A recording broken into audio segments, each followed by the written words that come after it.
Aquí está una amiga, una compañera de trabajo, una exsecretaria de Educación, es jefe, pero nunca me sentí como jefe. Entonces, estoy feliz de volver a estar acá. Gracias por el espacio. Hoy nuevamente, Mentes Educadoras, Diálogos Flexibles, inicia este proceso con entrevistas con los rectores, con un único objetivo, y es visibilizar toda la labor, todas las bondades, las fortalezas y también las oportunidades que tenemos de mejora en nuestro rol como directivos, como coordinadores, como administradores de la educación. Juan, primero queremos que tú nos cuentes un poco de tu historia, una historia más personal, Juan, ¿sí?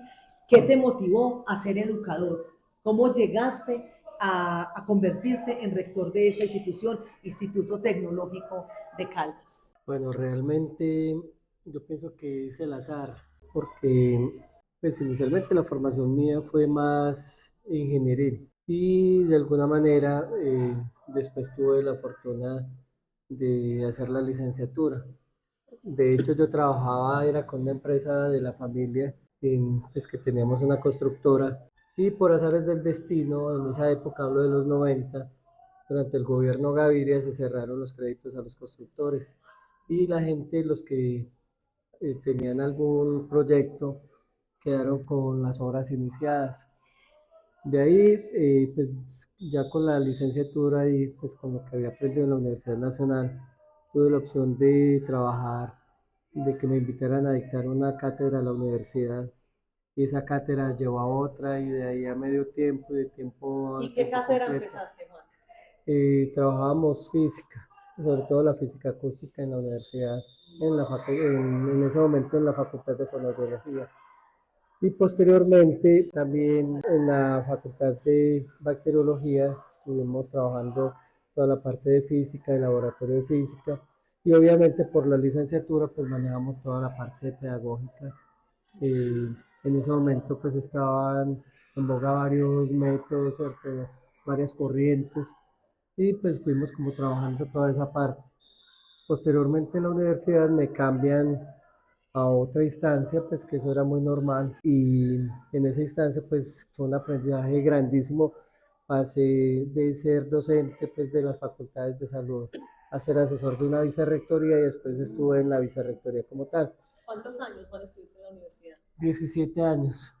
Ahora, estando en la universidad, pues hubo un elemento bastante curioso y fue que nuestra gran, digamos, Adalid, que la llevo siempre en el corazón y en el alma, que es María Constanza Montoya, por azares del destino me la encontré en la calle. Y yo salía de una reunión en la Universidad Autónoma e iba a dar una cátedra en otra universidad, esta vez en la Facultad de Ingeniería y de Contaduría Pública de la Universidad Cooperativa de Colombia.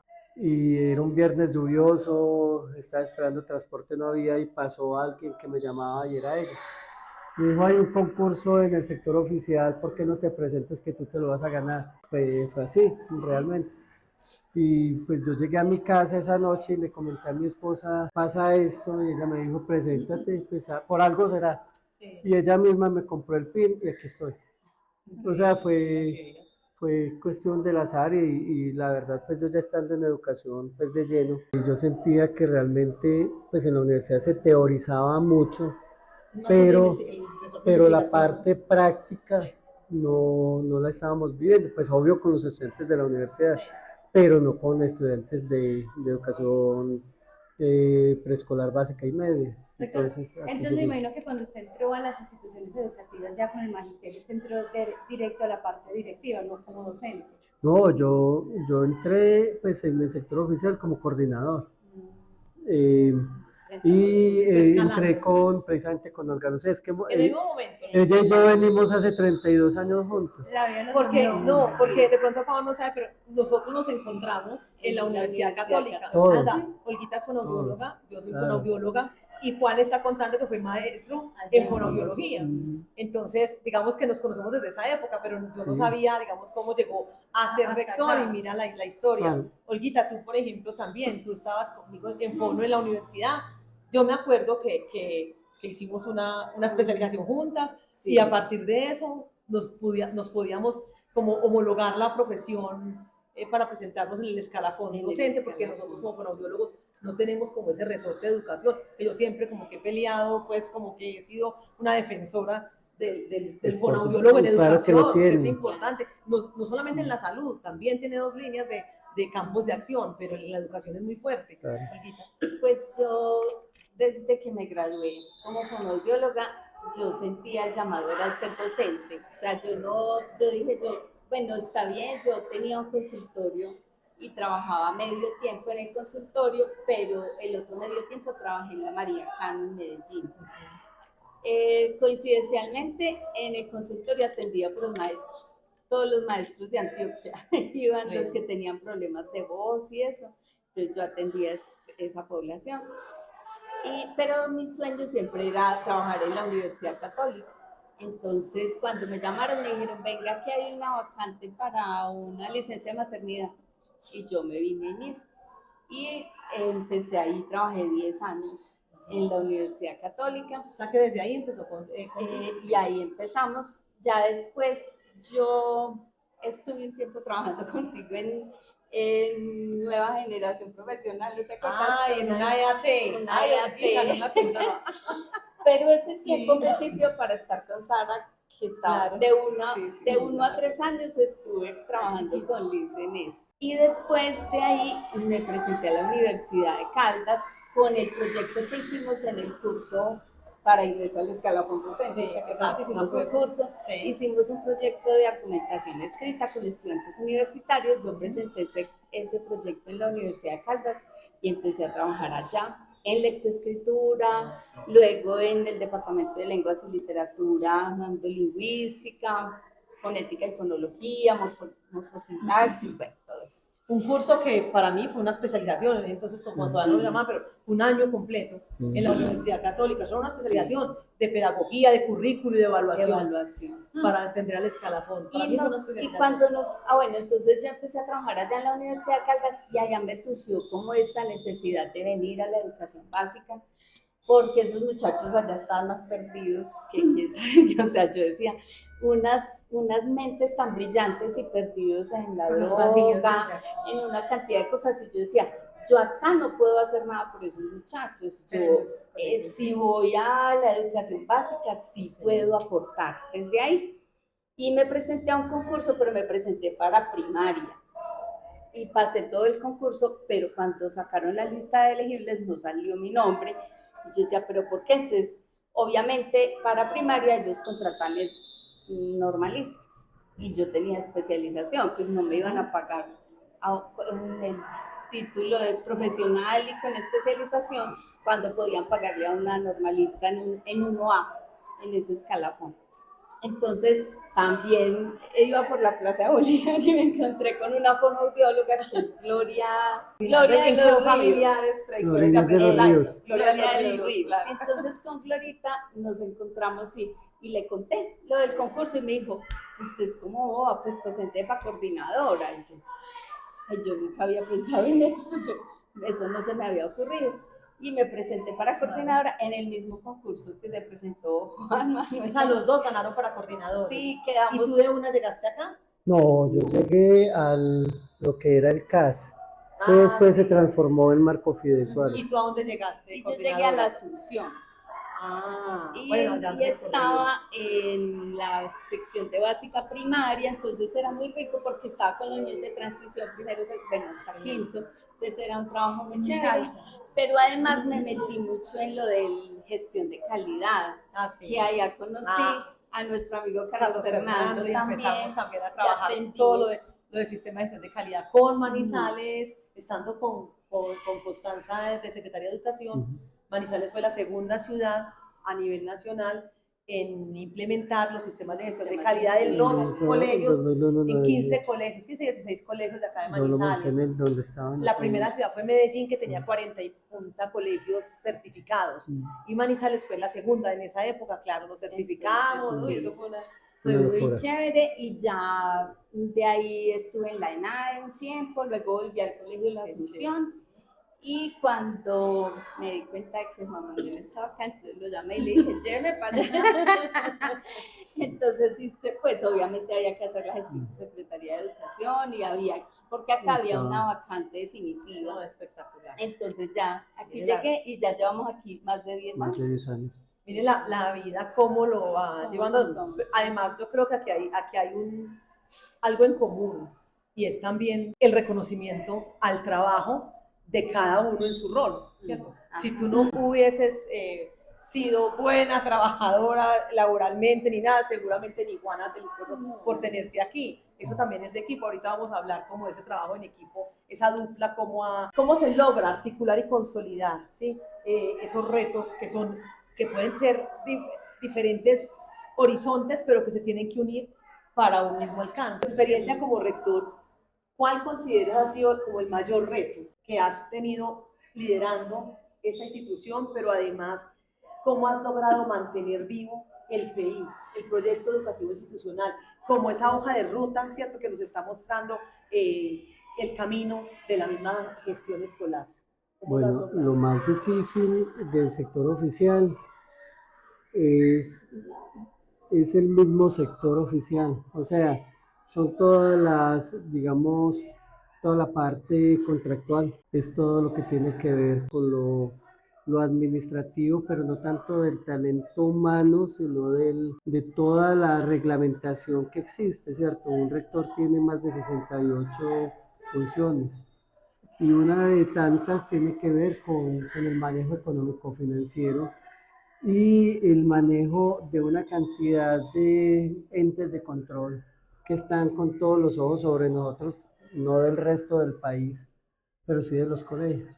Entonces uno tiene que estar actuando de una manera muy significativa. Yo pienso que ese es un reto muy grande, ni siquiera la comunidad, ¿cierto? Y lo otro es, pues que con base en el PEI, yo pienso que tiene mucho que ver con el trabajo que tiene Olga. Me explico. Pues sí, nosotros recibimos una institución de mucha tradición y de muchos años, pero hemos ido generando unos cambios significativos. De hecho, básicamente el trabajo académico que estamos haciendo es la tesis doctoral de Olga. No nos digamos otra cosa. Esa es la aplicación de la producción de Olga, de la producción científica y académica de Olga. ¿Cuál es el trabajo doctoral, Olguita? Pues yo hice una resignificación del sistema pedagógico institucional. Excelente. Y pues es un trabajo que llevamos desde el 2019. O sea, 2019, 2021 hicimos toda la construcción, en el 2022 hicimos como toda la parte administrativa de presentarlo al consejo académico, consejo directivo y hacer como la adopción ya del nuevo sistema pedagógico. Y ahora lo que hemos hecho es implementación y seguimiento y fortaleciendo como ese proceso con todos los maestros. ¿Cuál es el eje central de ese sistema pedagógico? ¿Cuál fue la transformación? ¿En qué consistió? Bueno, pues realmente nosotros construimos un sistema pedagógico sin ningún nombre, o sea, lo que los maestros habían construido, lo que soñaban, lo que era como los ideales para ellos de trabajo con los estudiantes. Y cuando ya terminamos de construir todas las categorías, ya miramos a qué se parecía más, ¿cierto? Entonces miramos los métodos autoestructurantes, los heteroestructurantes, los interesestructurantes. O sea, los nuevos modelos pedagógicos, los últimos que salieron. Exacto. Año 2012, 2013. Exacto. Y encontramos que se parecía más a los interesestructurantes. Interesestructurantes. ¿Dialogante o dialogante? Sí. Es el último que propuso Subiría. Subiría, que de hecho yo había hablado contigo que qué rico ir al Medan y pues como hacer una pasantía para mirar también ellos cómo lo operacionalizan, cómo lo llevan a la práctica, cómo hacen la evaluación, porque para los maestros siempre es un reto, sobre todo esa parte de la evaluación es un reto muy grande, evaluar el proceso, evaluar todas las producciones del estudiante. Pero ¿no te parece curioso que no es la única institución educativa ni la entidad territorial que hay dificultad para hacer evaluación del modelo? O sea, todos tenemos dificultades, no porque sea el dialogante, es lo que quiero decir, sino que cualquier tipo de modelo hay muchas dificultades en el proceso de evaluación. Lo que pasa, Elizabeth, es que es muy difícil romper el paradigma del calificar. Y ¿Cuántos años llevamos en eso? no, yo pienso que toda la vida, Y ¿cierto? calificar es rotular, ¿cierto? Sí. Sabe, no sabe, es bueno, es malo, gana, pierde. Que sí entiendo, Pero no es así. si entiendo ese nuevo modelo dialogante, está soportado en el desarrollo de competencias y por lo tanto en la Exacto. valoración del aprendizaje, del proceso. El proceso de evaluación es procesual, mejor dicho. Exacto, que incluso solamente la terminología es difícil, porque dicen voy a calificar, no voy a valorar. No, voy a valorar. ¿Sí? Exacto, ahí ya... Entonces, hemos ido como transformando todos esos procesos de manera que podamos como ir cambiando todos esos paradigmas de los maestros y llevamos mucho tiempo, o sea, cada semana de desarrollo institucional dedicamos varias jornadas a trabajar en eso. Los procesos de refuerzo y recuperación de los estudiantes, que ya es directamente en el... Y oportuno. Sí, claro. Me imagino, ya no es como, y es como permanente, los demás que esos a final de año, al último periodo, ya para qué, o sea. No, de hecho un estudiante pude alcanzar todo al final. Exacto. Sí, pero vienen en un proceso de desarrollar la habilidad, exacto, de irla desarrollando. Eso es lo que yo siempre digo. ¿Por qué se pierde? Es que no se tiene por qué perder. Porque pero es una ventaja de un colegio técnico industrial. Entonces, ¿qué ocurre? Yo en el aula de clase puedo estar teniendo, digamos, que me están dando los argumentos, ¿cierto? O sea, toda la parte del aprendizaje, que en ese diálogo de enseñar y de aprender, pero en el taller es donde realmente yo estoy colocando toda esa praxis que me puede favorecer como un refuerzo y recuperación permanente de lo que estoy haciendo en el aula de clase. Entonces eso nos facilita muchísimo y volvemos nosotros a la práctica de la práctica, de la práctica, de la práctica nos genera a nosotros esa posibilidad de que haya una mayor permeabilidad en el estudiante. Y obviamente eso se ve en los logros y en los éxitos de los estudiantes, no solamente a nivel académico, sino de pruebas censales, por ejemplo. Entonces, eso me lleva a la otra pregunta, y es, hablando de calidad y de innovación educativa, ¿cierto? Y con esta nueva innovación que ustedes llevan 5 años implementando, ¿cuál es la importancia que tiene medir y evaluar el proyecto educativo institucional? No, pues es total, porque lo que no se mide, pues no se mejora. ¿Sí? Entonces, nosotros afortunadamente hemos también ido construyendo como una cultura del seguimiento, del control, de la medición. Lo hacemos, digamos, para cada área, para cada proyecto. Para todo. Ya iba a preguntar. Yo estaba, porque me acuerdo de mis cuadros, donde quiera que yo llegue en la oficina, claro, de mis colores y de mis cuadros. Y claro, eso que es, iba a preguntar, Olguita. El seguimiento que hacer de los maestros, de todos. Imagínate. 2277 y 278. Proyectos transversales. Sí. Las actas, la asistencia a las reuniones, el plan operativo. Luego el plan de área, por ejemplo, que desarrollan los docentes, que lo estamos revisando con todo indicadores, el metas, tiempo. objetivos. Las evidencias de aprendizaje que se cargan en el sistema, que también las vamos actualizando con base en el nuevo plan de área. Los talleres o guías que ellos desarrollan por periodo, porque entonces nosotros también definimos que no íbamos a hacer un plan de aula que era como llenar un formato por llenarlo, sino que ellos hacen una guía que es como la planeación del periodo. Entonces, eso permite que todos los docentes trabajen como más o menos en la misma dirección, ¿cierto? No quiere decir que tienen que hacer el ejercicio que dice en la guía, pero al menos sí se sigue un proceso metodológico, porque están los 5 momentos que nosotros tenemos definidos a partir de ese nuevo sistema pedagógico institucional, pero además está como esas competencias, esos aprendizajes y esas evidencias de aprendizaje que se van a evaluar. Entonces ahí está el registro diario de clase, que es como miramos que efectivamente lo que está planeado en este plan de área, en este guía, lo estén haciendo diariamente, ¿sí? Entonces ellos registran ahí. Reportes para la comisión de evaluación, que ellos antes de reunirnos, ellos hacen unos reportes en el sistema y luego con base en eso también ellos llenan como cuáles fueron los aspectos que se manejaron cada estudiante, qué dificultades está presentando y qué acciones se tomaron para mejorar esas dificultades. Eso lo llenan también ahí en el sistema. Sí, porque a veces nos quedamos por en la cada dificultad, periodo. ¿cierto? Sí. Perfecto. Así que todos Entonces, los periodos. cada periodo Y después, hacemos ¿qué eso sigue? mismo.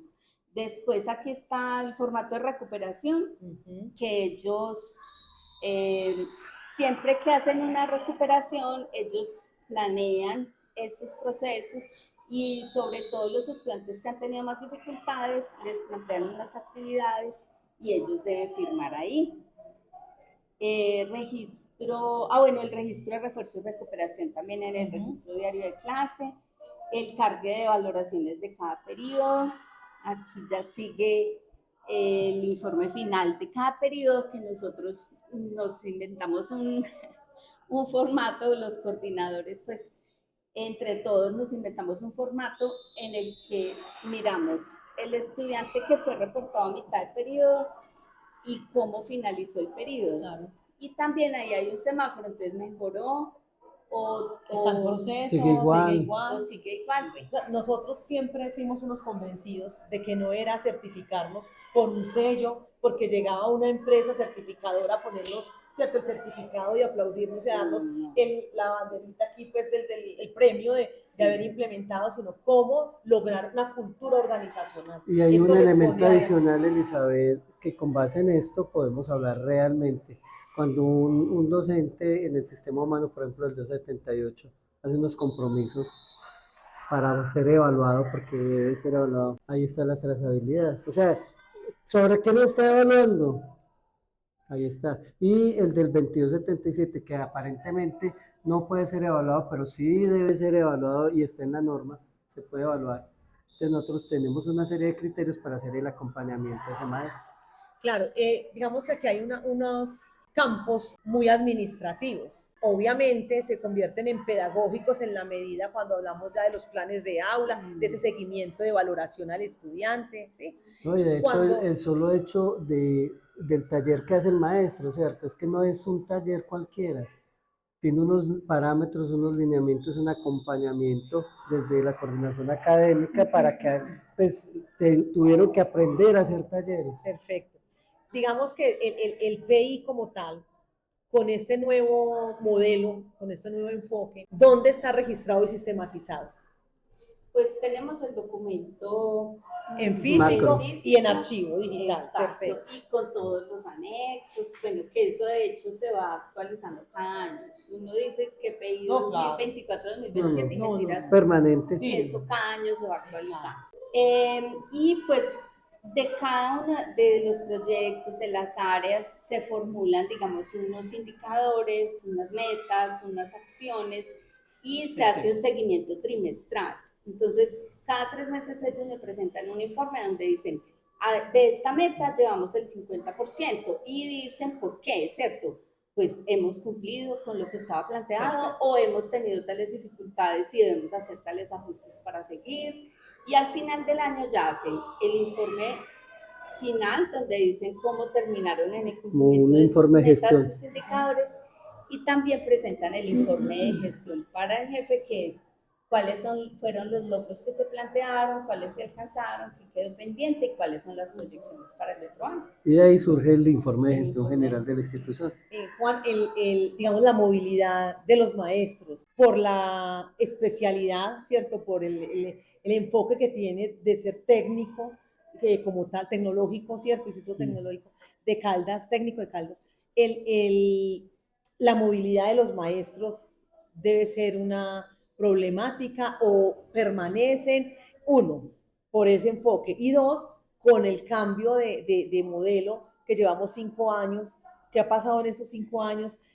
Porque hace 2 o 3 fue la movilidad de maestros por el concurso nacional. Digamos que eso hace que haya un remesón en el colegio frente a la continuidad de los procesos. ¿Cómo están manejando esa parte? Bueno, yo diría, Liz, que hay un factor más crítico y tiene que ver con la inexistencia de niños. O sea, que Manizales es una ciudad donde la tasa de natalidad y la población de los colegios ha bajado ostensiblemente, pero la política, digamos, general a nivel nacional sigue siendo la misma en cuanto a la relación maestro-alumno, y eso genera mucho resquemor en cuanto eh, Manizales sigue bajando de población, pero el grupo de docentes es muy estable. Entonces, ¿qué ocurre? Pues un docente que no se le puede hacer una asignación determinada, pues no puede estar en una institución y eso se genera, pues ha generado mucho inconveniente uno. Lo segundo tiene que ver con que en Colombia hace más de 40 años no hay concursos para docentes técnicos industriales.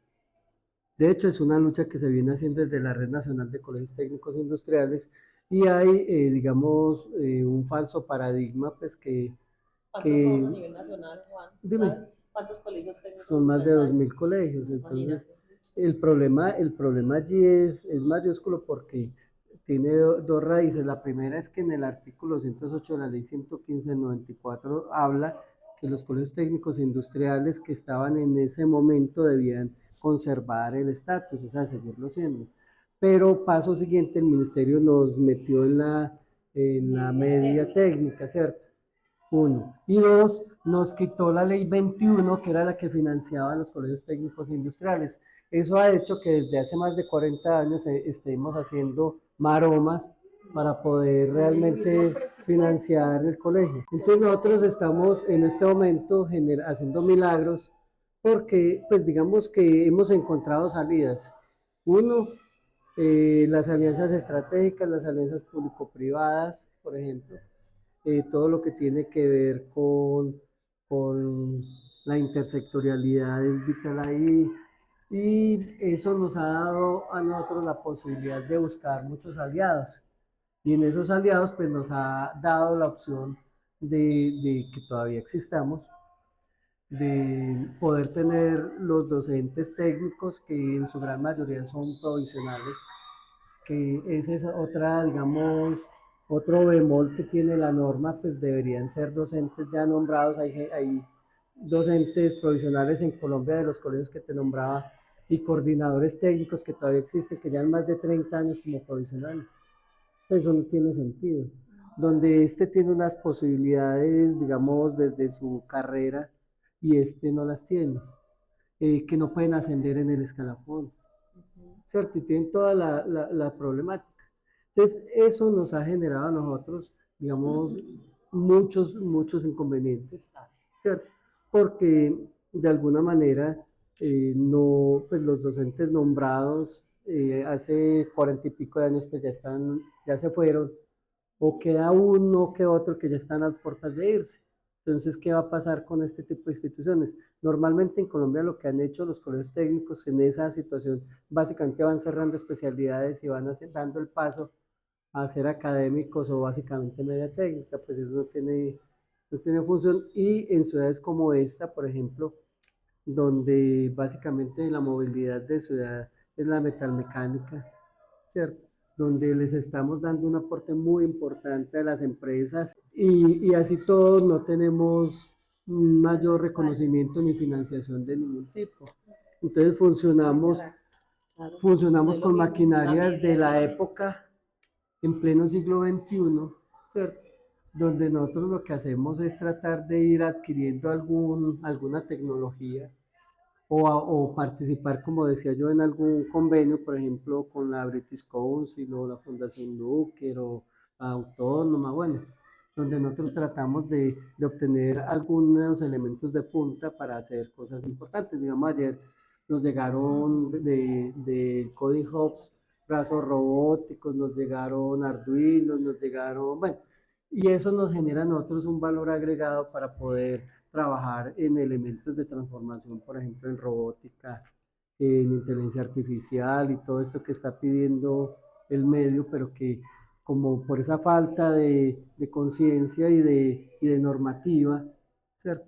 podamos nosotros dar ese paso adelante. Y no es el caso de este colegio, es el caso de todos los colegios técnicos industriales que hay en Colombia, y no solamente de los colegios técnicos industriales, sino de los ITA, o sea, de los técnicos agropecuarios, y también de los INEM y de los CAS que todavía existen. Que si uno es coherente con la evolución, digamos, del sistema educativo, pero con la evolución más del país, desde hace muchos años cuando se le dio tanta fortaleza, digamos, al SENA, si uno es coherente con ese fortalecimiento que se le quiso dar a la media en años anteriores, tendría que haber priorizado estos colegios 2000, me dices, a nivel nacional, porque son desde la base.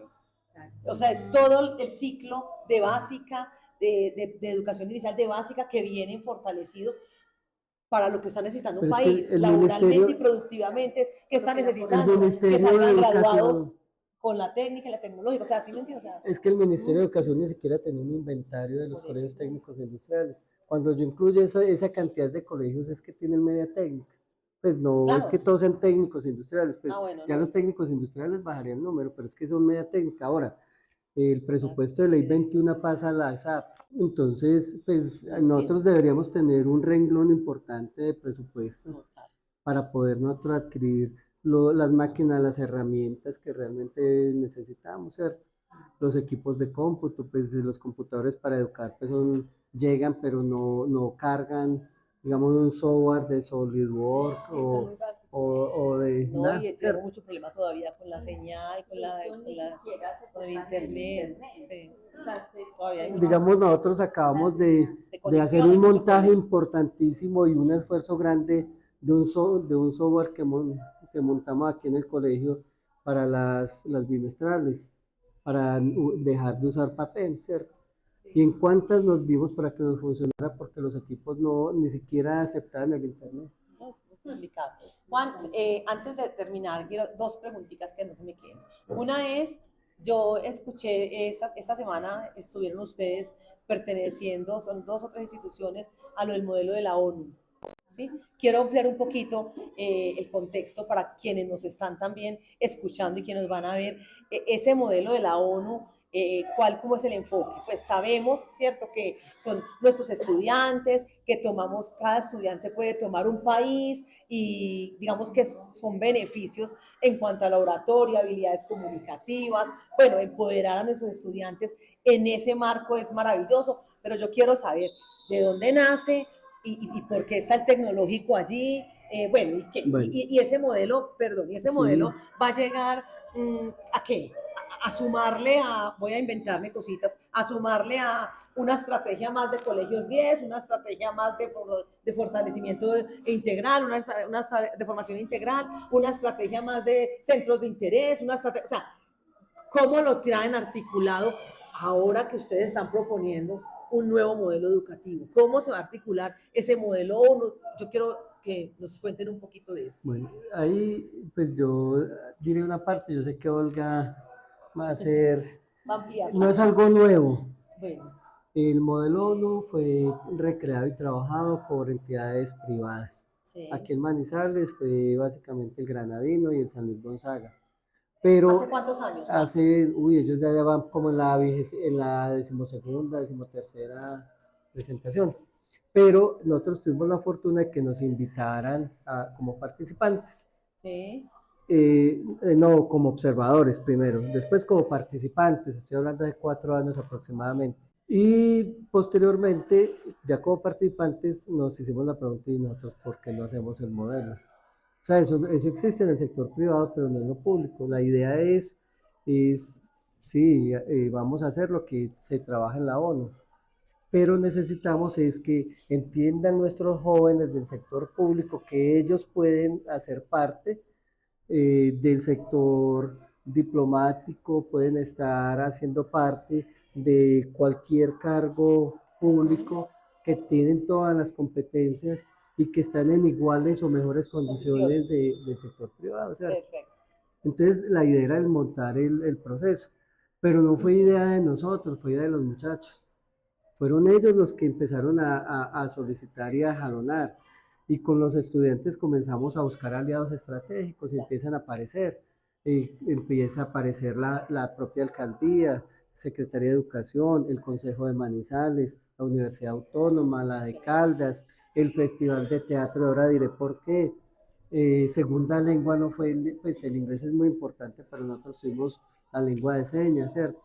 Y necesitamos intérpretes y necesitamos recursos, entonces empezamos a buscar recursos no solamente locativos, sino económicos, y aparecieron. Tuvimos la posibilidad de llevar los estudiantes de este y de 3 colegios más Sí. a Bogotá y hacer todo un periplo, ¿cierto? A través de ¿En la dónde a ciudad. Bogotá? Estuvieron en la Cancillería, Qué estuvieron en la bueno, embajada, en esas estuvieron entidades. en embajadas, por ejemplo en Nueva Zelanda, estuvieron en museos, bueno, se dieron todo un tránsito por la ciudad y fueron muy visibles. Decían los del modelo ONU en Cundinamarca, en Bogotá, que llevan algún tiempo que ellos ni siquiera habían tenido la opción de hacer lo que lograron hacerlos de acá. Qué importante. Para muchos de los estudiantes era la primera vez que subían en un avión, pero ellos se generan en diferentes grupos de trabajo y empiezan a invitar colegios, ¿cierto? Empezaron aquí y empezaron con 1, con 2, con 3, con 4 que llegaron a Bogotá y terminaron siendo más de 20, dentro de los cuales habían 5 rurales. Pero de todo el país. No, de aquí. De Manizales. Solo Manizales. Sí, por Yo pensé que ahora, eran por ahora 3. Manizales, ya hablamos a nivel de, digamos, de área metropolitana, ya se habló con el director, pues con Juan Martín Duzán, pues el sobrino, para poderlo hacer y posteriormente pues empezarlo como a ampliar un poco más. Pero de ahí vienen cosas muy importantes. Uno es que el modelo no se queda en el colegio, el modelo va a otros colegios. La sede que sigue es la ENAE. La ENAE recibió el modelo. Nosotros seguimos participando, pero los que lo siguen trabajando son ellos, ¿cierto? Ya tienen la experiencia y aquí se capacitaron y nuestros estudiantes y nuestra maestra capacitó los 20 colegios que hago alusión, con el apoyo del Granadino y de San Luis Gonzaga también. ¿Cuántos llevan en ese proceso? Pues más de un año. En fue en este, pues, porque antes, como dice el rector, estábamos observando modelo ONU, estábamos participando en modelo ONU en esas instituciones. ¿Y qué maestra, qué profesora, qué docente? Ángela Usma. Ángela Usma. ¿Estaba aquí en qué área? Okay. En sociales. En ciencias políticas. Y ella es la que acompañó todo ese proceso, un año, capacitando a los estudiantes. ¿De qué grado son? De 9, 10 y 11. Qué interesante. Principalmente, aunque también se incluyeron niños de cuarto, de primaria. De primaria y un grupo de sexto que son como el semillero, ¿cierto? Como, venga, mírenlo, y estaban ellos ahí como apoyando, como secretarios, como pasando moviendo las cosas. Oye, eso no podría, se me está ocurriendo en este momento, eso no podría ser un área en universidad, en tu colegio, desde ese punto de vista administrativo, de política, o sea, que sea una base de, así como hay estudiantes no sé, en sistemas informáticos, en lo nuevo de digitación, en eso, que haya en esta área de hecho, Elizabeth, de preparación con para base en lo que esto. tú dices, 2 de los líderes del proyecto de aquí del colegio apenas vieron las universidades su trabajo y su potencial. Inmediatamente les becaron toda la carrera. A uno en la Autónoma en Ciencias Políticas y al otro en la Universidad de Manizales en Derecho. Entonces, digamos que becados. estas universidades que tienen también esa experiencia, pero esto sería un campo, yo no sé cómo se llamaría, pues, sí, pero si es más, pues entendiendo la Cancillería, entendiendo todo. Sí, es como ciencias políticas. Eso, como ciencias políticas. Y bien hacia allá. Pero hacerlo desde auxiliar en ciencias políticas. Sí, es como técnico auxiliar, es como algo así. Habría que mirarlo como todo el proceso. Importante para las universidades. De todos modos, ellos la experiencia fue muy especial, sobre todo porque la profesora Ángela Usma inició como que puso la semillita, pero los estudiantes se empoderaron de una manera de ese proceso. Ellos eran los que hacían las capacitaciones a los colegios rurales, en oratoria, en liderazgo, en política, en democracia, en logística, o sea, ellos montaron todo. En artes escénicas. Todo, y por eso hay el apoyo del Festival Internacional de Teatro, porque el equipo de crisis se formó en artes para que fuera una escénicas para crisis, poder generar crisis dentro del modelo una crisis de también. verdad. Eso ha tenido, mejor dicho, fue como que fue creciendo exponencialmente y, mejor dicho, nos sorprendió a todos porque los muchachos llegaban y hablaban del modelo y lo exponían de una manera tan espectacular que todo el mundo se enamoraba del modelo y por eso tanto apoyo de Cancillería General de la Nación, de la Y de Alcaldía de hecho Manizales. recibieron premios, por ejemplo, de San Luis Gonzaga, recibieron un premio muy importante, ellos. Y bueno, y eso también tiene que ver con, que lo voy a amarrar un poquito con la pregunta anterior que tú estabas haciendo, tiene que ver es con el trabajo en equipo también, ¿cierto? Que digamos cuando nosotros nos llega un docente nuevo por todas las dificultades que haya, los otros docentes como están trabajando en equipo, ellos los van metiendo en el proceso y los van llevando y obviamente pues se les hace toda la inducción, todo el proceso. Entonces, eso nos ha permitido como consolidar ese tipo de procesos tan fuertes desde lo académico, desde lo pedagógico. Y bueno, y los muchachos de nosotros que son súper especiales porque esa formación técnica industrial les desarrolla mucho la creatividad, la imaginación, de productividad laboral. y ellos son súper creativos y además el desarrollo de la motricidad fina permite un desarrollo especial también de las habilidades que nosotros sabemos que de esas funciones cognitivas superiores es que dependen los resultados de las pruebas de estado. O sea, lo voy a concluir así. Que nos va bien. Aquí no es, y que les va muy bien. Yo sé que ustedes más del 80% pasan a la Universidad Nacional, o sea, de verdad. Y ahí quiero tocar otro tema. Miren, me da pie para, yo estuve antier en lo de Manizales, ¿cómo vamos? Y ayer tuvimos una reunión de un evento que estamos programando para octubre, también van a ser gratamente invitados, el 29 de octubre. Y Manizales, el doctor Camilo nos decía y nos presentó en Manizales cómo vamos los resultados de las pruebas de estado, ¿cierto? Cómo se mide la calidad. Y es indudable que la calidad está medida en el mundo, obviamente por todos los que existen de las pruebas PISA, por la OCDE, por todos los que nos están midiendo, pero por las pruebas de estado, obvio, que eso es lo que mueve un país también, lo que mueve los recursos económicos. A veces nosotros desde la docencia, ¿qué decimos? ¿Por qué nos miden solo con los resultados de las pruebas de estado cuando hay otros aspectos, otros factores que medir? No, lo que pasa es que dentro de las pruebas de estado están todos esos factores que medir. Es interpretar, hacer uso e interpretación de esos resultados, de ese total dato de matemáticas, de lenguaje, de ciencias, qué nos está diciendo por detrás de, ahí están los otros factores asociados. Y no es que entre más simulacros ICFES yo aplique en 11, en décimo, por eso es que los estudiantes, ¿cierto? Es que no es solamente eso, si no tenemos funciones cognitivas superiores trabajadas desde la base, desde nuestra primera infancia, educación inicial, primaria, secundaria, media, para llegar a, pues no vamos a tener de verdad esos resultados. Ahí para mí está la esencia, en la neuroeducación. Y hablaste, ¿cierto? Yo no solamente yo tengo que hacer estrategias para aprender a leer y escribir. Claro que son muy poderosas y potentes, nosotros tenemos grandes estrategias, muchas acciones que hacemos de verdad que benefician la calidad educativa. Pero si yo no, antes de que ese niño aprenda a leer y a escribir, no le he desarrollado esas habilidades y ese pensamiento en esta parte de neuroeducación, olvídese que no vamos a tener buenos resultados. Hay otra serie de elementos adicionales que nosotros trabajamos, por ejemplo, el deporte. Pero a través del deporte nosotros entendemos que hay más de 50 competencias que el individuo va a adquirir. Por ejemplo, el respeto al rival, el trabajo en equipo.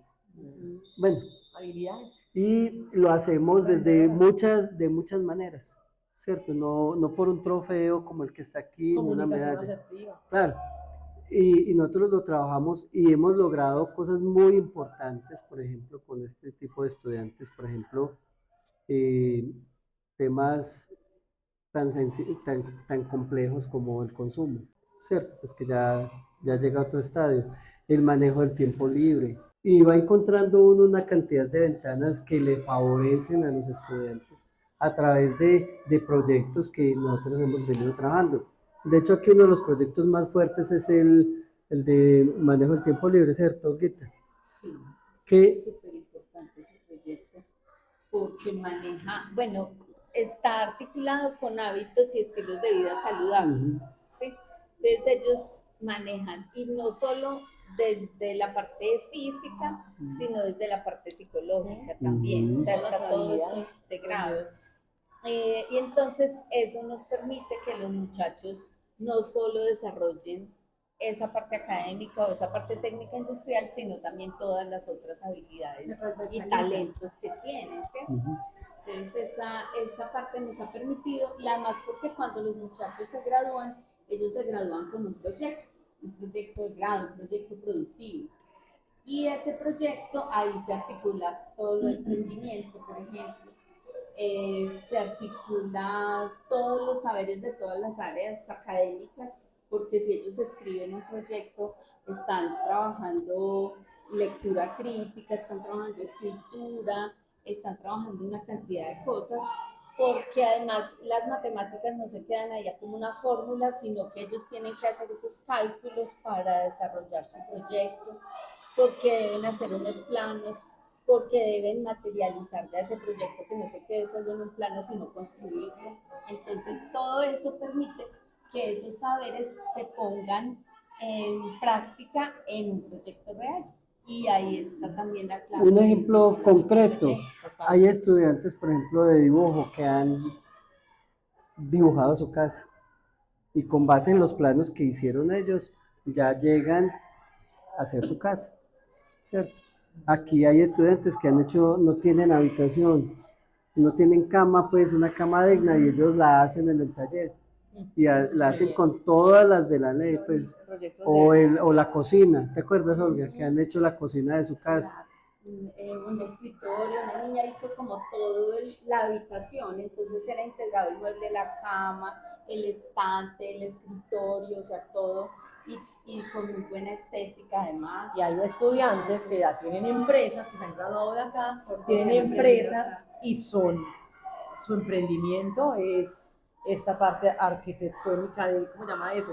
De hacer cocinas, eso es un arte, ¿sí? Y ya lo hacen para todos los barrios de Manizales. O sea, su emprendimiento y su empresa ha sido esto. Que han hecho para que el tecnológico esté donde esté, pues uno ya entiende por qué es que el nombre del tecnológico es tan importante en Manizales, ¿cierto? Además porque, por ejemplo, cuando nosotros estábamos en la secretaría, pues obviamente con el doctor Susan nos encontrábamos ahí en algunas ocasiones y uno conocía de su proceso, ¿cierto? Con Olguita nos hemos conocido más en una parte más personal, ¿cierto?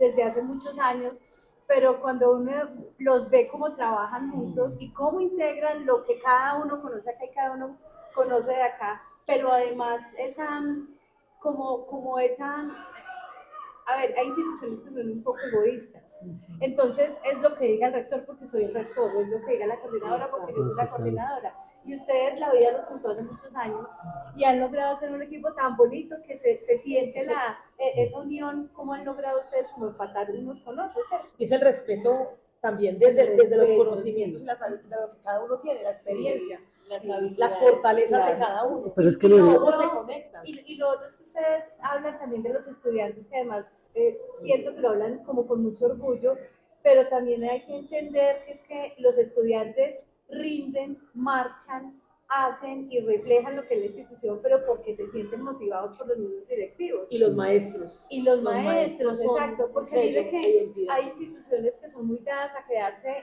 en lo que hace años dijeron que tenía que ser un PI, pero uno escucha y el PI de ustedes debe ser una cosa supremamente actualizada y moderna, que va al ritmo de lo que va la sociedad y el tipo de población que ustedes tienen. Y no estamos sentados esperando como institución a que nos den la línea, a que nos orienten, a que nos validen, a que nos digan de allá. No, o sea, son ustedes autónomos como entidad territorial certificada que somos, los que van mirando las necesidades y de acuerdo al contexto van ajustando su proyecto De educativo. hecho, Lisa, que hay muchos ejemplos y hay algo en que nosotros creemos mucho. Primero es la formación de los maestros. Pues tal vez este es uno de los colegios que tiene mayor número Pues sí, y yo sé que va a sonar maluco, pero de doctores y magísteres a nivel nacional. Pero no es tanto el título, sino que cuando hacen el ejercicio escritural de su tesis, se aplica al colegio. O sea, no es la tesis de Anaquel. Por ejemplo, el No, proyecto de un tema por allá, que una nosotros caverna, tenemos en la parte de educación física es la tesis de maestría de los 3 profesores. Y ahora un profe está haciendo la tesis doctoral Eso es, precisamente en esa parte del sistema institucional de evaluación.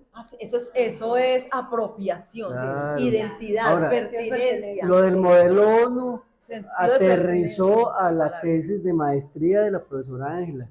O sea, ella transformó la idea que tenía de proyecto de maestría y lo aterrizó hacia el modelo ONU. Ahora, lo que está sucediendo, por ejemplo, en los talleres, en industria de la madera, le acabó de transformarse. Ya no es industria de la madera, sino, Es decoración inmobiliaria. pero es gracias a los aportes de los maestros, que uno de ellos doctor en arte, ¿cierto? Excelente. Olguita, ¿cómo en ese nuevo modelo que planteaste articulan ustedes las metas territoriales con las metas institucionales? Pues es que son muy coherentes. Nosotros, o sea, nosotros no tomamos la meta territorial y adaptamos la nuestra, sino que tenemos la nuestra y vemos dónde se encaja en las metas territoriales, ¿cierto? Lo hicieron el ejercicio. Sí, claro. El ejercicio. Y se encaja perfectamente. Sí. Pero siempre lo hacemos así, como desde nuestra propia lógica y luego miramos cómo encaja en Bueno, aquí viene, y me voy a adelantar un poco, el evento que vamos a hacer en octubre es precisamente, obviamente, en ese eje de la medición, de la necesidad de insistir que tenemos que medirnos, que tenemos que evaluarnos, es cómo vamos a articular las metas territoriales con las metas institucionales. Tenemos una analogía y es que el plan de desarrollo territorial es al ente territorial, al municipio o al departamento, como el PI es al establecimiento educativo. Esa es la analogía y ese es el evento que estamos programando. Los voy a invitar, Olguita, porque quiero que también nos presentes, ¿sí?, esa articulación que hiciste de lo institucional con lo territorial. Entonces vamos a generar un espacio, ¿sí?, de discusión. Sí, lo vamos a hacer con una metodología de diseño de pensamiento, ¿sí? Y ahí vamos a tener unas mesas y qué bueno poder compartir de verdad con todos los establecimientos educativos del eje cafetero. Viene todo la red del eje cafetero, lo vamos a hacer con Pereira, con Quindío, con todo, y con Tolima y Ibagué. Entonces, qué bueno, Olguita, porque tenemos que mostrar esto, que es una maravilla, y como pares nos podemos ir complementando. La segunda pregunta que quería antes de hacer el cierre es, yo cuando llegué, en este momento que entramos, te acaban de dar una noticia de un premio que se acaba de ganar un estudiante. Cuéntanos un poquito en la parte de bilingüismo. Sí, lo que pasa es que estaba hoy el concurso de Spelling Bee en el Instituto Universitario y ganamos la categoría Junior con un estudiante de 7º grado. Entonces eso da pie a pensar que nos está funcionando el trabajo que estamos haciendo en segunda lengua. Ahí tenemos un aliado estratégico en 5º grado de primaria, que es CONFA, ¿cierto? Es maravilloso. Y hemos ido implementando con muy buenos maestros de inglés, que de hecho aquí hay traductores simultáneos que han estado pues a nivel internacional participando, lo que nos da pues realmente una categoría importante. Ahí ya aprovechan los que les gusta, ¿cierto? Hay estudiantes pues que aprovechan al máximo.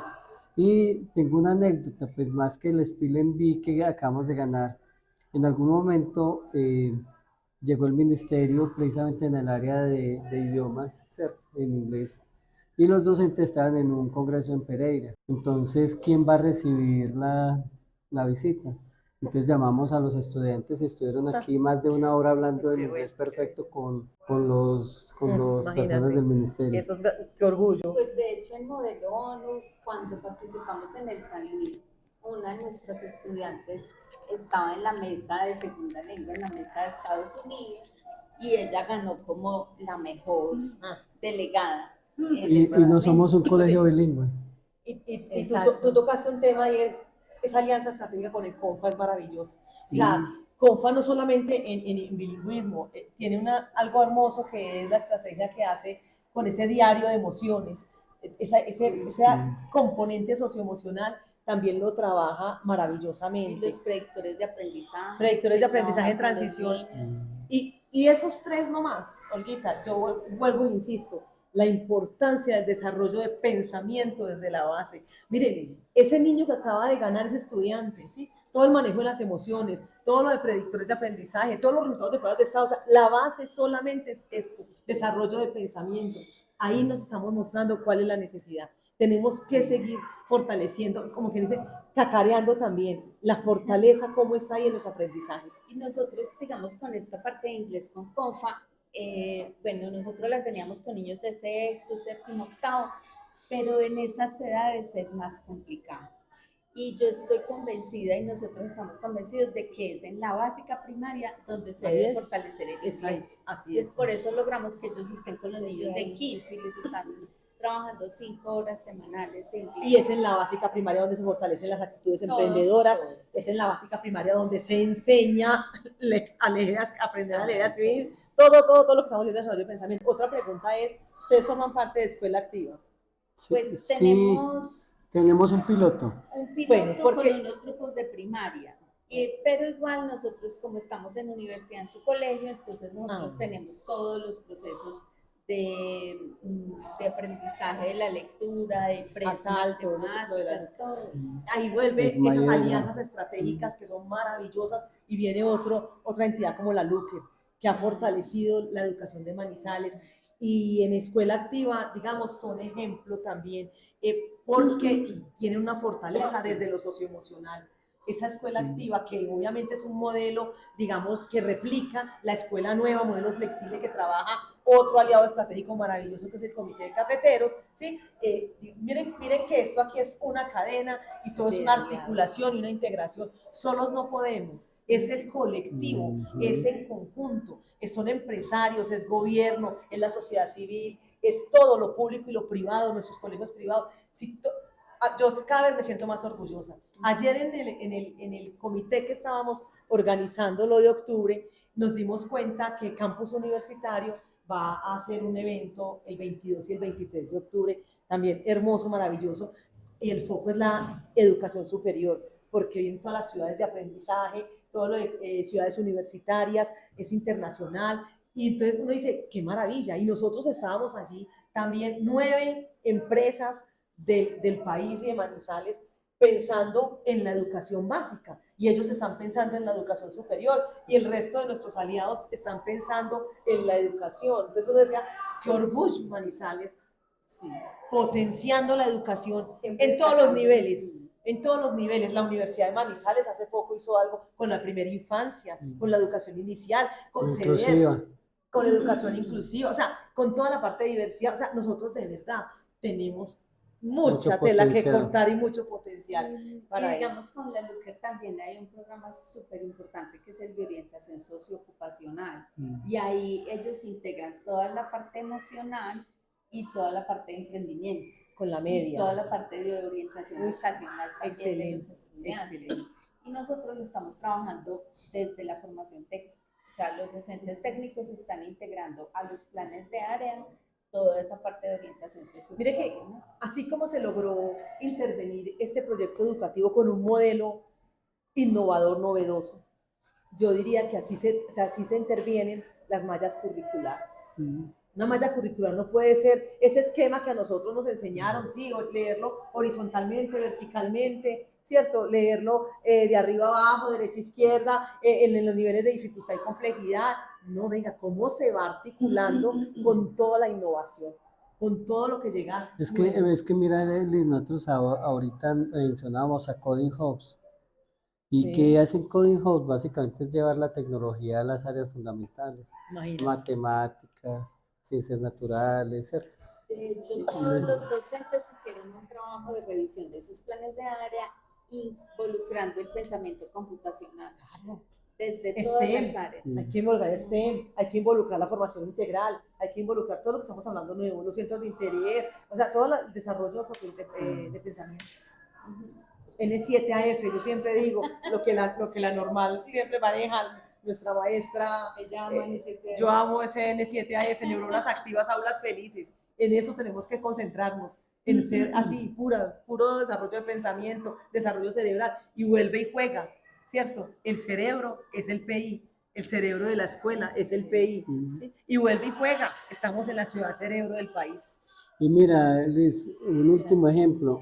Nosotros tuvimos una niña que era muy buena futbolista y nosotros empezamos a apoyarla, pues obvio ella también tenía participar en un equipo externo, terminó jugando en la selección Colombia, estuvo en la India en el Mundial, No, eso es pero cuando estaba en el Mundial, pues ella estaba en 11.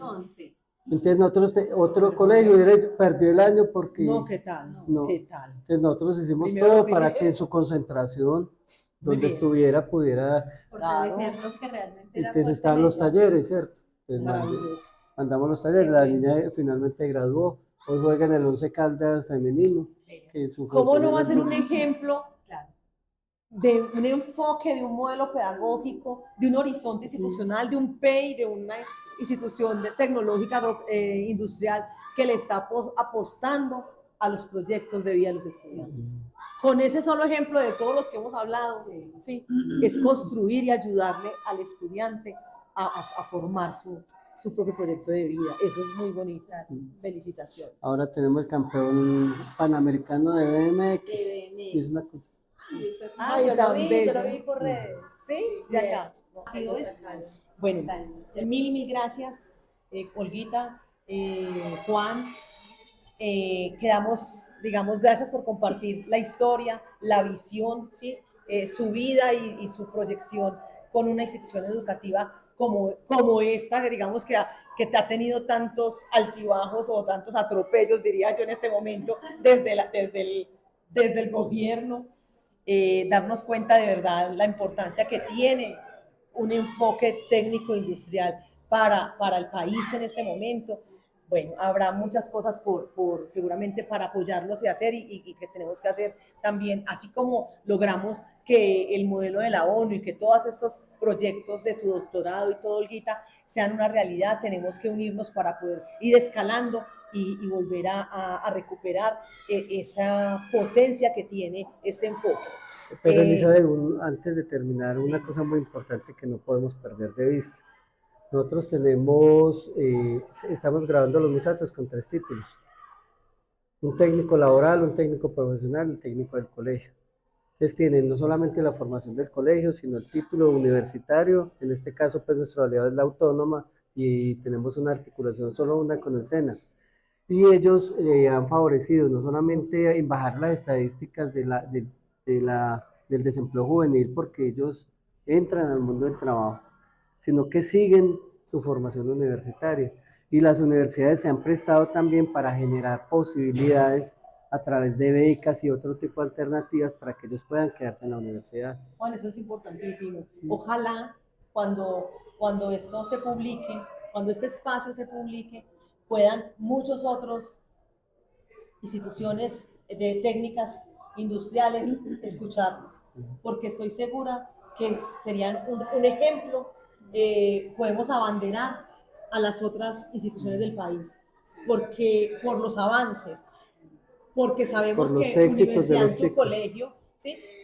Es un ejemplo nacional y hay unas entidades territoriales en el país que apenas están sumando, pero qué bueno que este ejemplo del tecnológico de Manizales, ¿sí? Pueda de verdad ser compartido. Tenemos que lograr con otros institutos del mismo enfoque. Y eso de casi 3 titulaciones, ¿sí? Por Dios, eso es lo que necesita el país. Entonces, lo bueno hay que replicarlo, hay que compartirlo y ojalá podamos hacerlo, Juan. Gracias.